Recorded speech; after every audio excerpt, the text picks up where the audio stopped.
ایک اور خوبی جو ان کے اندر تھی وہ ایسی تھی، وہ یہ تھی کہ یہ اپنے آپ کو ڈریس ایسے کرتے تھے کہ جیسے یہ کسی کنگز کے کنگ سے ملنے جا رہے ہیں ہر نماز سے پہلے۔ انہوں نے ایک کلوک خریدا ہوا تھا اسپیشلی نماز کے لیے، جو کہ 1000 درہم کا تھا، اور ہر نماز سے پہلے اس کو پہنا کرتے تھے، اور زیب تن کے کرتے تھے، پرفیوم لگایا کرتے تھے، اور غسل کر کے نماز پڑھنے جایا کرتے تھے ہر نماز سے پہلے۔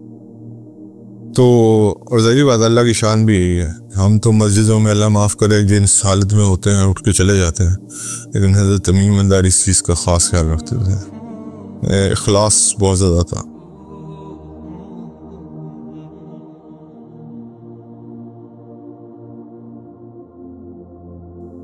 الحمدللہ رب العالمین، الصلاۃ والسلام علی رسول الکریم، اما بعد فاعوذ باللہ من الشیطان الرجیم، بسم اللہ الرحمن الرحیم۔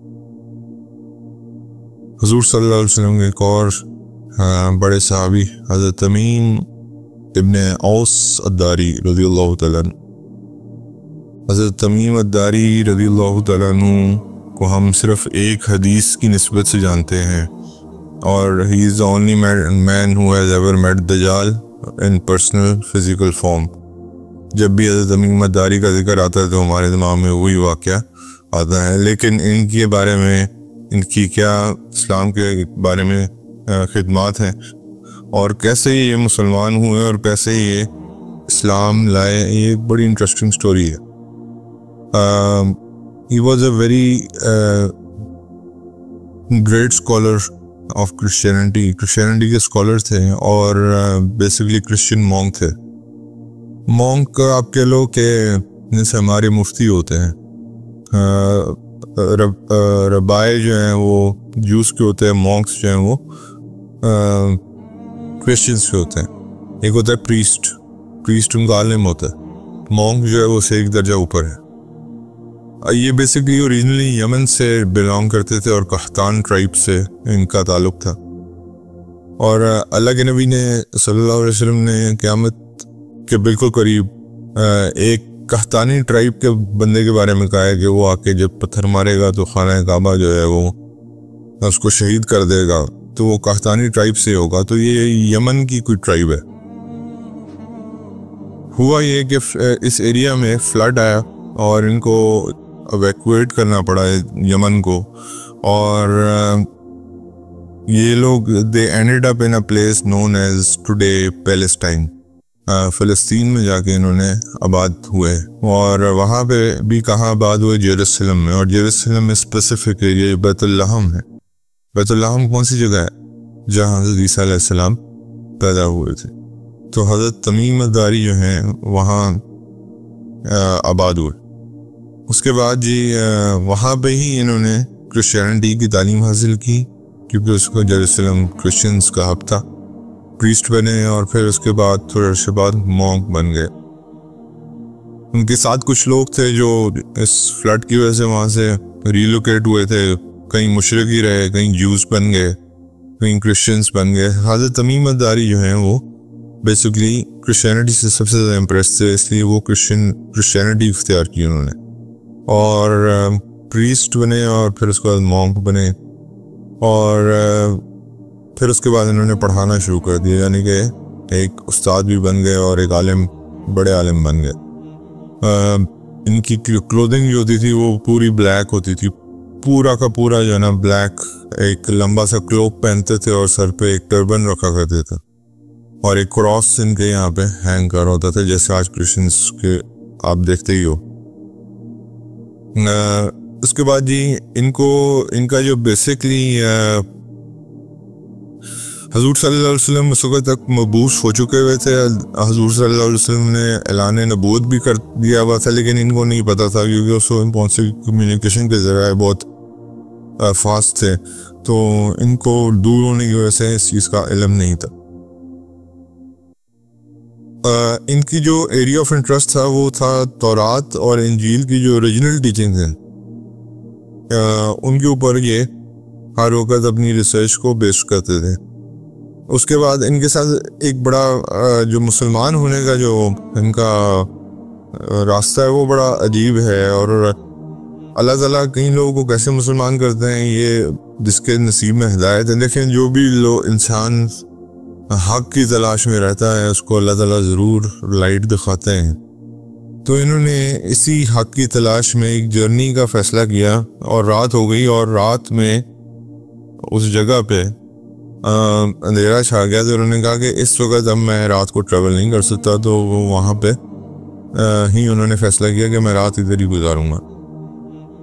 اب وہ ایک ویلی تھی، ویلی کرتے ہوئے سارے ماؤنٹینس تھے، اور حضرت تمیم بنداری کہتے ہیں کہ میں خوف زدہ تھا، بہت زیادہ، کیونکہ کوئی نہ بندہ نہ بندے کی ذات، اور پہاڑوں کے درمیان میں اکیلا۔ تو اس کے بعد ان کو ایک چیز یاد تھی کہ جب عرب میں تھے یعنی کہ یمن میں تھے، تو جو پہاڑ کے جنات ہوتے تھے ان سے نا جو زمانے جاہلیت کی بات ہے، تو پہاڑوں کے جنوں سے یہ لوگ پناہ مانگا کرتے تھے۔ تو انہوں نے کہا کہ اب جو ظاہری بات ہے یہاں بھی پہاڑ ہیں، یہاں بھی جنات ہوں گے، تو میں اب کیا کروں، یہاں جنات ہیں، تو جنات سے پناہ مانگنے کے لیے مجھے کیا کرنا چاہیے۔ تو انہوں نے یہ آج بھی یقین کچھ لوگ ہے ساؤتھ امریکہ میں اگر آپ چلے جائیں، افریقہ میں چلے جائیں، وہاں کے کچھ لوگوں سے ملیں تو وہ ابھی بھی یہ کہتے ہیں کہ پہاڑوں کا جو جنات ہیں ان سے پناہ مانگنی چاہیے۔ تو اللہ معاف کرے، مانگنی چاہیے لیکن اللہ کے نام پہ مانگنی چاہیے، ان سے نہیں مانگنی چاہیے۔ تو انہوں نے وہی کیا، اور کہتے ہیں کہ میں خوف سے اتنا گھبرا رہا تھا کہ میرے حالانکہ میں ایک عالم بھی تھا اور مجھے ٹیچنگز کا بھی پتہ تھا، کہ میرے منہ سے نکل گیا اعوذ بی سید الحاذا والوادی I seek protection from the chief jinn of the mountain۔ یعنی کہ میں نے یہ کہنے کی بجائے اعوذ باللہ یعنی کہ اللہ سے پروٹیکشن مانگتا ہوں، میں نے سید حاذا والوادی یعنی کہ جن جو وادی کا سب سے بڑا جن ہے اس سے میں نے پروٹیکشن مانگی۔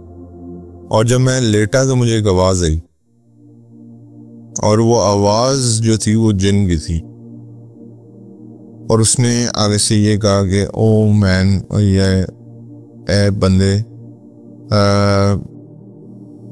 اگر پروٹیکشن مانگنی ہے، ریفیوج مانگنی ہے تو اللہ کی مانگو، جن تمہاری کسی صورت میں کوئی مدد نہیں کر سکتے۔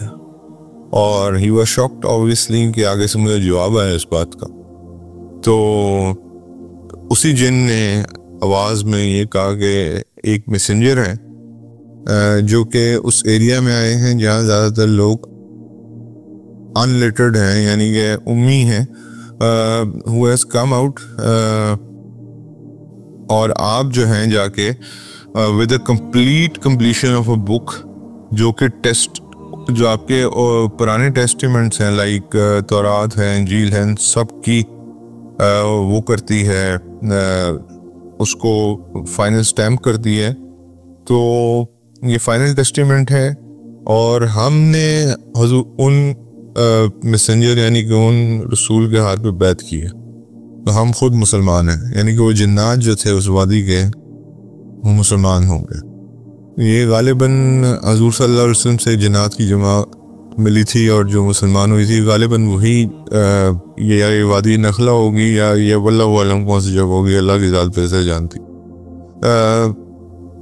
اس کے بعد انہوں نے کہا کہ دین I said کہ اعوذ باللہ کر کے، اور میں ساری رات سویا آرام سے بغیر کسی خوف اور خطر کے، اور اگلے دن جو ہے میں واپس آگے جانے کے بجائے جہاں میں ارادہ رکھتا تھا واپس گیا، اور وہاں جا کے جو چیف مونک تھے وہاں کے، جو چیف یعنی کہ مفتی اعظم جو تھے کرسچنز کے، ان سے بات کی اور ان کو سارا واقعہ سنایا۔ انہوں نے کہا کہ یہ بات سچ ہے، کیونکہ ہماری کتابوں میں ٹیسٹیمنٹس میں یہی ٹائم مینشن ہے آخری پیغمبر کے آنے کا۔ تو انہوں نے کچھ اپنے دوستوں کو ساتھ لیا اور فیصلہ کیا کہ ہم انہوں نے میں نے وہ بتایا تھا کہ ایون ایریا بھی آئیڈینٹیفائڈ تھا کہ 2 راکی ڈیزرٹس کے درمیان میں ایک جگہ ہے جہاں پہ کیا ہے کچھ کھجوروں کے درخت ہیں. تو مدینہ منورہ بھی آئیڈینٹیفائڈ تھا. تو یہ انہوں نے کچھ دوستوں کو ساتھ لیا اور حضور صلی اللہ علیہ وسلم کے پاس پہنچے. اس وقت تک کون سا ایئر چل رہا تھا؟ 9th year آف ہجرت، یعنی کہ تقریباً 1 سال اور رہ گیا تھا حضور صلی اللہ علیہ وسلم کی دنیا سے تشریف لے جانے کے بعد. جو حضور صلی اللہ علیہ وسلم کے پاس پہنچے اور جو پہنچ کے انہوں نے حضور صلی اللہ علیہ وسلم کو دیکھتے ہی، حضور لیکچر دے رہے تھے جب یہ پہنچے تو حضرت تمیم الداری نے جو ڈسکرپشن پڑھی تھی اور ان کو دیکھتے ہی حضور کے سامنے کلمہ توحید پڑھا اور حضور کے ہاتھ پہ بیعت کی، اور جن کے ساتھ ساتھی تھے ان سب نے بھی حضور کے ہاتھ پہ بیعت کی. اب آپ دیکھیں ان کو اللہ تعالیٰ نے کس کے سبب سے اسلام میں داخل کیا؟ ایک جن کے سبب سے، جس کو اصل دین کی طلب ہوتی ہے اس کو اللہ تعالیٰ کہیں سے بھی گائیڈ کر دیتے ہیں. میں نے ابھی تک کوئی سٹوری نہیں پڑھی تھی ان سے پہلے کہ کوئی جن جو ہے وہ تبلیغ کرے ایک انسان کو. تو تمیم الداری اسٹینڈز aside on this. اس کے بعد ایک دفعہ حضور صلی اللہ علیہ وسلم نے صحابہ کو گیدر کیا اور کہا تمیم الداری کو آئیے اور یہ واقعہ سنائیے. وہی واقعہ جو دجال کا واقعہ تھا جو میں نے آپ سے ذکر کیا تھا کہ حضرت تمیم الداری، ایک مسلم کی حدیث میں پورا واقعہ موجود ہے. I'll just cut it short. آپ نے کئی دفعہ ہم نے اس بارے میں پڑھا ہے. اور کہ ایک دفعہ ایک سفر پہ تھے اور وہاں پہ ویوز نے ان کو ایک آئلینڈ پہ پہنچایا. ایک آئلینڈ پہ ان کی ملاقات ایک جانور سے ہوئی جس کا نام جساسہ تھا، اور اس نے پھر اندر ایک مونسٹری کے اندر ایک بندے کی طرف اس کو اشارہ کیا اور پھر اس بندے کے ساتھ ان کی ملاقات ہوئی. کچھ سوال جواب ہوئے. اس میں 3 میجر سوال تھے. پہلا جو تبریائی جھیل کا لیول کیا ہے، بسان کے درخت کیسے ہیں، اور آخری نبی جو ہیں وہ کیا آ گئے ہیں نہیں آ گئے. حضرت تمیم الداری نے 3 سوالوں کا جواب دیا اور اس کے بعد حضرت تمیم الداری کو اس نے بتایا کہ میں دجال ہوں اور میں ابھی اپنے اپوائنٹڈ ٹائم کا انتظار کر رہا ہوں. جیسے ہی مجھے یہاں سے اللہ کا حکم ہوگا تو میں اپنی پاورز کے ساتھ نمودار ہوں گا. تو یہ ایک ان کا انسیڈنٹ تھا which is a very long incident actually. مسلم کی بڑی لمبی حدیث ہے، میں نے اس کو کٹ شارٹ کر دیا کہ ہم نے اس کو کافی دفعہ پڑھا ہے. حضرت تمیم الداری از known for this حدیث.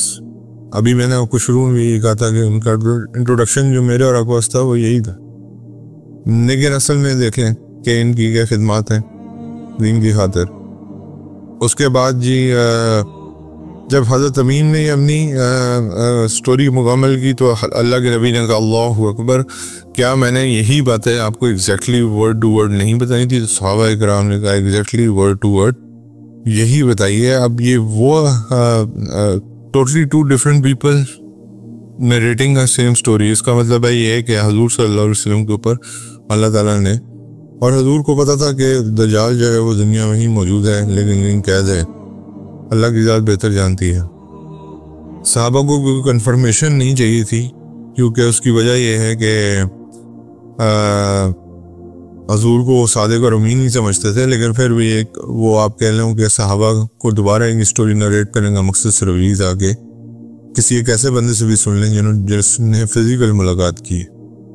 اس کے بعد یہ ان کی کہانی ہے فرام بیت لحم سے لے کے مدینہ تک کی. اس کے بعد حضرت تمیم الداری کی سروسز کیا ہیں اسلام کے لیے؟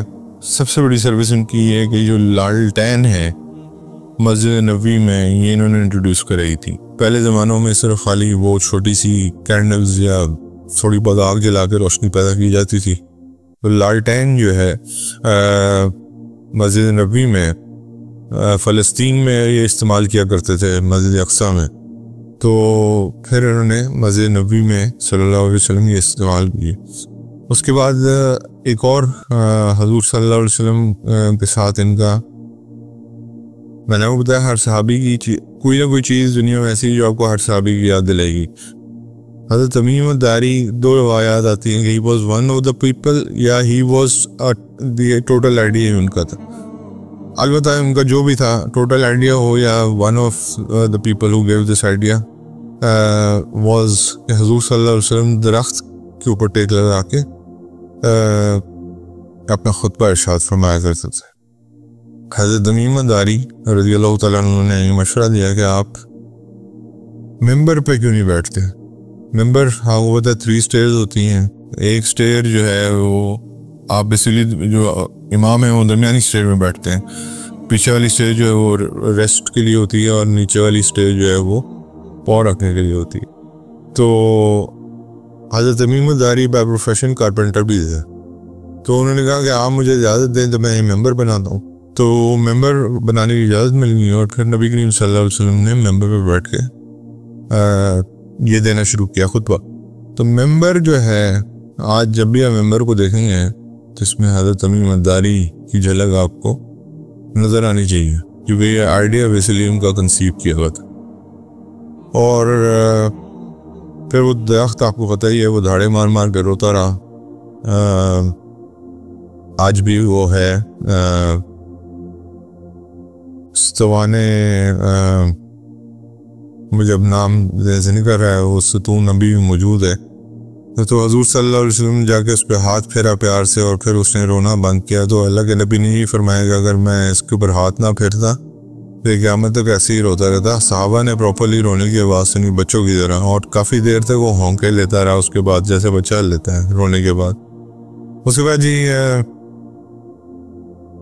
انہوں نے حضور صلی اللہ علیہ وسلم کو ایک اور خوشخبری دی. انہوں نے کہا کہ دیکھیں میں نے ٹیسٹیمنٹس بہت پڑھے ہیں, پرانے بھی اور نئے بھی, اور ایک خوشخبری جو پرانے ٹیسٹیمنٹس میں بھی ہے کہ جو آخری نبی ہوں گے وہ کانکرر ہوں گے ساری زمینوں کے, یعنی کہ سیریا بھی ان کے انڈر آ جائے گا, پرشیا بھی ان کے انڈر آ جائے گا, عرب تو ہے ہی ہے. تو حضور صلی اللہ علیہ وسلم نے ریکویسٹ کی کہ جب آپ وکٹوریس ہو جائیں گے تو مجھے الشام میں ایک جگہ ہے فلسطین کے اندر, ایک اسپیسیفک چھوٹی سی جگہ ہے, جب آپ وہاں پہ فتح یا آپ ہو جائیں گے تو آپ مجھے وہ جگہ عطا فرما دیں. حضور صلی اللہ علیہ وسلم نے فرمایا کہ میں نے وہ جگہ آپ کو عطا فرما دی. اب سارے صحابہ یہ وٹنس کر رہے تھے, حضرت عمر بھی بیٹھے ہوئے تھے رضی اللہ تعالیٰ عنہ وہاں پہ. تو حضور صلی اللہ علیہ وسلم کو تو زندگی نے اجازت نہیں دی اس وقت تک, لیکن یہ حضور صلی اللہ علیہ وسلم نے کہا کہ آپ ایسا کریں گے ایک نوٹ لکھ کے مجھے دے دیں تاکہ یہ میرے پاس پروف رہے گا آپ نے مجھے یہ جگہ عطا فرمائی. حضور نے وہ نوٹ لکھ کے ان کو یا کسی سے لکھوا کے ان کو دے دیا. تو 15ویں ہجری میں جب یروشلم فتح ہوتا ہے حضرت عمر رضی اللہ تعالیٰ عنہ کے خلافت میں, حضرت تمیم الداری کہتے ہیں ویئر از مائی پلیس, تو مجھے ایک پلیس میرے ساتھ پرومس کیا گیا ہے تو یہ پلیس میرا ہے. تو صحابہ اس وقت کچھ نئے بھی تھے, تو انہوں نے کہا کہ آپ کیسے اس جگہ کے اوپر رائٹ اپنا شو کر سکتے ہیں. تو انہوں نے وہ پرچی جو حضور صلی اللہ علیہ وسلم اسٹیمپ شدہ پرچی تھی وہ دکھائی, اور حضرت عمر رضی اللہ تعالیٰ نے کہا واللہ میں اس میٹنگ میں موجود تھا جس میں حضور نے ان کو یہ لینڈ گرانٹ کیا تھا. ایک اور خوبی جو ان کے اندر تھی وہ ایسی تھی, وہ یہ تھی کہ یہ اپنے آپ کو ڈریس ایسے کرتے تھے کہ جیسے یہ کسی کنگز کے کنگ سے ملنے جا رہے ہیں. ہر نماز سے پہلے انہوں نے ایک کلوک خریدا ہوا تھا اسپیشلی نماز کے لیے جو کہ 1000 درہم کا تھا, اور ہر نماز سے پہلے اس کو پہنا کرتے تھے, اور زیب تن کیا کرتے تھے, پرفیوم لگایا کرتے تھے, اور غسل کر کے نماز پڑھنے جایا کرتے تھے ہر نماز سے پہلے. تو اور ظاہری بات اللہ کی شان بھی یہی ہے, ہم تو مسجدوں میں اللہ معاف کرے جنس حالت میں ہوتے ہیں اٹھ کے چلے جاتے ہیں, لیکن حضرت تمیم الداری اس چیز کا خاص خیال رکھتے تھے, اخلاص بہت زیادہ تھا. اور اس کے بعد جب سب سو جاتے تھے رات کو بھی, ایون رات کو بھی جب یہ انڈیویجول نماز پڑھتے تھے, اٹھتے تھے, غسل کرتے تھے, اگین وہی کپڑے پہنتے تھے جو مسجد میں جانے کے لیے پہنتے تھے, اور اسی کپڑوں میں تہجد ادا کیا کرتے. تو یعنی کہ ان کا پتہ تھا کہ میں کس سے ملاقات کے لیے جا رہا ہوں. آج ہمارے ہاں اس چیز کی قدر ہی نہیں ہے, ہمیں پتہ نہیں ہے, اللہ معاف فرمائے, استغفر اللہ, ہم سمجھتے ہیں کہ بس مسجد میں کسی بھی حالت میں اٹھ کے چلے جاؤ. یہ اخلاص میں آتا ہے کہ آپ نے آپ کی تیاری کیسے کرتے ہیں. اور اللہ تعالیٰ نے اس کے بارے میں ورسز بھی ریویل کیے ہوئے ہیں. اور چلڈرن آف آدم, یعنی کہ ابن آدم, beautify yourself when you come to the places of worship. یعنی کہ قرآن میں اللہ تعالیٰ فرماتے ہیں کہ ابن آدم اپنے آپ کو خوبصورت بناؤ جب تم ورشپ پلیسز کے پاس آتے ہو, یعنی کہ مساجد کے قریب آتے. تو حضرت تمیم الداری اس آیت کو فالو کیا کرتے تھے, اور ان کی صحابہ بتاتے ہیں ان کی نمازیں اتنی کنسنٹریٹو ہوتی تھیں کہ جیسے پلگ ان پلگ آؤٹ ہوتا ہے نا, ایگزیکٹلی اسی طرح یہ نماز پڑھتے تھے. مطلب جب یہ نماز کے اندر داخل ہو گئے تو پھر ان کو کوئی پتہ نہیں دنیا کدھر ہے, اور پھر جب نکل آئے تو پھر یہ دوبارہ دنیا میں واپس آتے تھے. کہتے ہیں نماز واز جسٹ لائک دیٹ. اس کے بعد جی یہ سیدنا عثمان غنی رضی اللہ تعالیٰ عنہ کی شہادت کے بعد یہ مدینہ منورہ آگے سے واپس فلسطین سے, اور وہاں پہ پھر جب سیدنا عثمان غنی کی شہادت ہوئی تو رضی اللہ تعالیٰ عنہ کی, تو انہوں نے مدینہ چھوڑ دیا اور یہ واپس چلے گئے فلسطین, کیونکہ ان کو مسلمانوں کی سول وار بالکل ناپسند تھی اور وہ اس چیز کو ورلڈ کرنا چاہتے تھے. اور واپس جا کے انہوں نے وہیں پہ ٹائم گزارا, اور 40th ہجری میں ہی ڈائڈ. قرآن ہر 7 دنوں بعد ایک قرآن ختم کیا کرتے تھے, ایوری 7 days. یہ ان کا خاصہ تھا کہ ہر 7 دنوں کے بعد قرآن ختم کیا کرتے تھے. مجھے اللہ معاف کرے, ہم استغفر اللہ 7 دن تو کیا, ہمیں شاید 7 سال گزر گئے ہوں کوئی قرآن ختم کیے ہوئے. چلیں کوشش کریں گے. 7 دن تو بہت ہمارے لیے بہت بڑا ٹارگیٹ ہے, کم از کم 7 مہینے میں یہ قرآن ختم کر لیا کرے. قرآن کا یہ حق بھی ہے کہ کم از کم سال میں ایک دفعہ اس کو ختم کیا جائے, اور صرف پڑھا ہی نہ جائے, اس کے ساتھ اس کے اوپر غور و فکر بھی کیا جائے. تو یہ تمیم الداری رضی اللہ تعالیٰ عنہ کی ایک چھوٹی سی بایوگرافی تھی, جن کو آپ بہت سارے صرف ایک حدیث سے جانتے تھے, لیکن اب ان کی کیا قربانی تھی. ان کا مور اور لیس سٹوری جو ہے وہ سلمان الفارسی جیسی ہے, جو حق کی تلاش میں نکلے تو پھر اللہ تعالیٰ نے ان کو حق تک پہنچا دیا. تو حضور صلی اللہ علیہ وسلم کے سارے صحابہ جو ہیں وہ ایسے ہی تھے, اور جیسے میں نے وہ کہا کہ ان کی کوئی نہ کوئی چیز یاد کر کے آپ کو ہمیشہ وہ چیز یاد دلائے گی. اب آپ ممبر کو جب بھی دیکھیں گے تو اب آپ کے دماغ میں تمیم الداری آئیں گے, صرف دجال والی حدیث نہیں آئے گی. تو لالٹین کا کانسیپٹ, مسجد کے اندر روشنی کا کانسیپٹ, یہ سارا کچھ جو ہے وہ حضرت تمیم الداری کے میں آتا ہے. اللہ تعالیٰ ہمیں ان کی زندگی میں سے کچھ حاصل کرنے کی توفیق عطا فرمائے.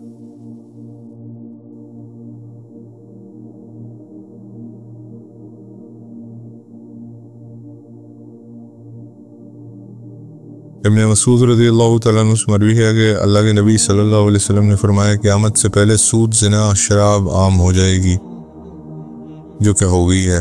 انس بن مالک رضی اللہ تعالیٰ عنہ سے مرفوعاً مروی ہے کہ قیامت کی نشانیوں میں سے ہے کہ فحاشی, فحش گوئی اور قطع رحمی عام ہو جائے گی, اور خائن کو امین سمجھا جانے لگے گا, اور امین کو خائن سمجھا جانے لگے. آج جو جتنا بیچارہ آنیسٹلی کام کرنا چاہتا ہے اتنی اس پہ نظر رکھی جاتی, اور جو بدماش ہے, جو سارے کاموں میں 2 نمبری کرتا ہے, وہ کامیاب ہے لیکن وہ اللہ کے ہاں ناکام ہے.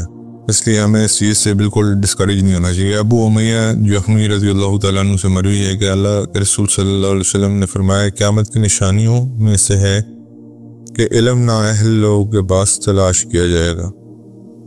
یہ بھی آپ کے سامنے ہے, اب دیکھ لیں آپ کہ اللہ معاف کرے, وہی والی بات ہے کہ اسلام پہ بولنا سب سمجھتے ہیں کہ ہمارا فرض ہے, تو اب تو سوشل میڈیا کی وجہ سے پتہ نہیں لوگ کن دن کو سنتے ہیں. ابو ہریرہ رضی اللہ تعالیٰ عنہ سے مروی ہے کہ رسول اللہ صلی اللہ علیہ وسلم نے فرمایا اللہ تعالیٰ یمن سے ایک ہوا بھیجے گا جو ریشم سے زیادہ نرم ہوگی.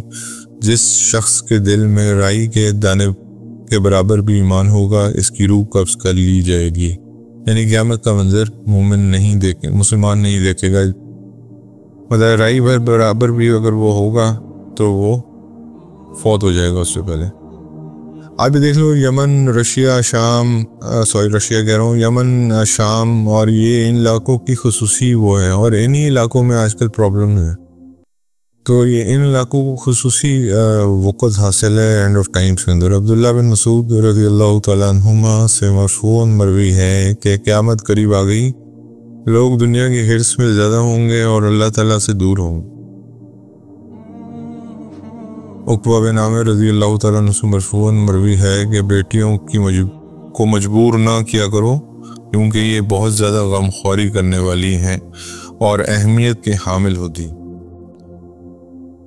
عبداللہ بن عمر رضی اللہ تعالیٰ عنہ سے مروی ہے کہ ایک عورت نے بچے کے بارے میں اپنے شوہر سے جھگڑا کیا تو نبی صلی اللہ علیہ وسلم نے فرمایا عورت جب تک شادی نہ کر لے بچے کی زیادہ حقدار ہے. جب کورٹس میں کیسز چلتے رہتے ہیں تو اللہ کے نبی کی رولنگ یہ ہے کہ اگر اس نے شادی نہیں کی تو عورت زیادہ حقدار ہے بچے کی. ابو ہریرہ رضی اللہ تعالیٰ عنہ سے مروی ہے کہ نبی کریم صلی اللہ علیہ وسلم نے فرمایا خلا لینے والیاں اور تعلق ختم کرنے والیاں منافقات ہیں. خلا کا شرعی جو حکم ہے نا وہ ناپسندیدہ عمل ہے پہلی بات سب سے زیادہ, اور دوسری بات کئی مفتیان جو ہیں وہ کہتے ہیں جائز ہی نہیں. اس طرح طلاق کا کانسیپٹ اسلام دیتا ہے, خلا کا کانسیپٹ اسلام نہیں دیتا. یہ جو کورٹ میں خلا کا کیس داخل کیا جاتا ہے اور 3-4 مہینے بعد اگر ہیئرنگ نہیں ہوتی تو کورٹ خود ہی بری کر دیتا ہے, اور وہ پھر اللہ معاف کرے اپنے 4 مہینے پورے کرنے کے بعد کیوں نکاح کر لے تو وہ پھر اس کا پہلا نکاح ہی ختم نہیں ہوا تو وہ دوسرے نکاح پہ کیا ہو رہا ہے, زنا ہو رہا ہے, اللہ معاف کرے. یہ اتنی چھوٹی چھوٹی باتیں جو ہمیں پتہ ہی نہیں ہے. عبداللہ بن عباس رضی اللہ تعالیٰ عنہما سے مروی ہے کہ جس مسلمان کے ہاں 2 بیٹیاں ہوں جب تک وہ اس کے پاس رہیں اس نے ان سے اچھا سلوک کیا تو وہ دونوں اسے جنت میں داخل کر دیں گی. ابو امامہ رضی اللہ تعالیٰ عنہ سے مرفوعاً مروی ہے کہ شادی کرو کیونکہ میں تمہاری وجہ سے قیامت کے دن دوسری امتوں پر فخر کر سکوں اور عیسائیوں کی رہبانیت کی طرح نہ ہو جانا. یہ عیسائیت کے اندر ایک کانسیپٹ ہے جیسے یہ مونکس کا میں آپ کو بتا رہا تھا, اور یہ سسٹرز ہیں فادرز ہیں پھر پورے میں شادی نہیں کرتے. یہ کہتے ہیں ہمارا جو ہے نا دین کے لیے ڈیڈیکیشن ہے, لیکن یہ کوئی ڈیڈیکیشن نہیں ہے. اللہ کے نبی کی سنت یہ تھی کہ وہ نکاح کرتے تھے. نعمان بن بشیر رضی اللہ تعالیٰ عنہ سے مرفوعاً مروی ہے کہ اپنی اولاد کے درمیان عدل کرو, اپنے اولاد کے درمیان عدل کرو, اپنی اولاد کے درمیان عدل کرو. بڑا مشکل کام ہے جی, اللہ تعالیٰ اس پہ ہمیں عمل کی توفیق عطا فرمائے. عبداللہ بن عباس رضی اللہ تعالیٰ عنہما سے مرفوعاً مروی ہے کہ جب سورج غروب ہو جائے تو اپنے بچوں کو روک لو کیونکہ یہ ایسی گھڑی ہے جس میں شیطان پھیل جاتے ہیں. ابو موسیٰ رضی اللہ تعالیٰ عنہ سے مروی ہے کہ اللہ کے نبی صلی اللہ علیہ وسلم نے فرمایا جب کوئی شخص اپنی بیٹی کی شادی کرنا چاہے تو اسے اجازت لے لے, یعنی کہ اس کی مرضی ضرور پوچھے. انس رضی اللہ تعالیٰ عنہ کہتے ہیں کہ رسول اللہ صلی اللہ علیہ وسلم نے فرمایا اہل جنت میں داخل ہو جائیں گے, جنت کا کچھ علاقہ باقی بچ جائے گا تو اللہ تعالیٰ اس کے لیے نئی مخلوق پیدا کر کے اسے بھر دے گا. ابو سعید خدری رضی اللہ تعالیٰ عنہ سے مرفوعاً مروی ہے کہ جس شخص کے دل میں ایک ذرہ بھر بھی ایمان ہوگا وہ آگ سے نکال لیا جائے گا. عبداللہ بن عباس رضی اللہ تعالیٰ عنہ سے موقوفاً مروی ہے کہ جنت کی جن چیزوں کی دنیاوی چیزوں سے مشابہت ہے تو مشابہت صرف نام کی حد تک ہے, یعنی کہ اصل میں وہ ایسا نہیں ہوگا, صرف نام سمجھانے کے لیے وہ ایسے بتایا جاتا ہے. آپ صلی اللہ علیہ وسلم نے فرمایا میرے ممبر کے پائے جنت میں قائم ہے. یہ ریاض الجنہ کی بات ہو رہی ہے. حضور کے ممبر سے لے کے حضور کے گھر تک جو جگہ ہے وہ جنت کا ٹکڑا ہے, آپ کو پتہ ہے. تو ظاہر بات ہے جو ممبر کے پائے ہیں ان کے نیچے جنت ہے۔ سمرہ رضی اللہ تعالیٰ عنہ سے مروی ہے کہ فردوس جنت کا بلند حصہ ہے اور یہ جنت کا وسطی اور خوبصورت ترین حصہ ہے۔ ابو سعید خدری رضی اللہ تعالیٰ عنہ سے مروی ہے کہ رسول اللہ صلی اللہ علیہ وسلم نے فرمایا کہ تو بھی جنت میں ایک درخت ہے، 100 سال کی مسافت میں اس کا پھیلاؤ ہے، جنتیوں کا لباس اس کے غلاف سے نکلے گا۔ عتبہ بن عبد سلمی کہتے ہیں کہ رسول اللہ صلی اللہ علیہ وسلم نے فرمایا جنت کے 8 دروازے ہیں اور جہنم کے 7۔ عتبہ بن غزوان سے مروی ہے کہ نبی کریم صلی اللہ علیہ وسلم نے فرمایا ایک بھاری چٹان جہنم کے کنارے سے پھینکی جائے تو وہ 70 سال تک گرتی رہے گی اور اس کی تہہ میں نہیں پہنچے گی۔ زید بن ارقم رضی اللہ تعالیٰ عنہ سے مروی ہے، کہتے ہیں کہ جہنمی کو آگ کے لیے بڑا کر دیا جائے گا حتیٰ کہ اس کی ایک داڑھ احد پہاڑ کے برابر ہوگی۔ استغفر اللہ، اللہ تعالیٰ میں معاف فرمائے۔ ابو ہریرہ رضی اللہ تعالیٰ عنہ سے مروی ہے، نبی کریم صلی اللہ علیہ وسلم نے فرمایا قیامت کے دن سب سے ہلکا عذاب اس شخص کو دیا جائے گا جس کے آگ کے جوتے پہنائے جائیں گے، جن کی وجہ سے قیامت کے دن اس کا دماغ کھول رہا ہوگا۔ پاؤں گرم ہو رہے ہوں تو ویسے انسان کو آپ بے چینی میں دیکھتے ہیں، تو یہ منیمم عذاب ہے جہنم کا۔ عبداللہ بن قیس رضی اللہ تعالیٰ عنہ سے مروی ہے کہ رسول اللہ صلی اللہ علیہ وسلم نے فرمایا اہل جہنم اتنا روئیں گے کہ اگر ان کے آنسوؤں میں کشتیاں چلائی جائیں تو وہ بھی چل پڑیں گی، وہ پانی کی جگہ خون کے آنسوؤں سے روئیں گے۔ اللہ ہمیں معاف فرمائے۔ استغفر اللہ۔ جزاک اللہ تم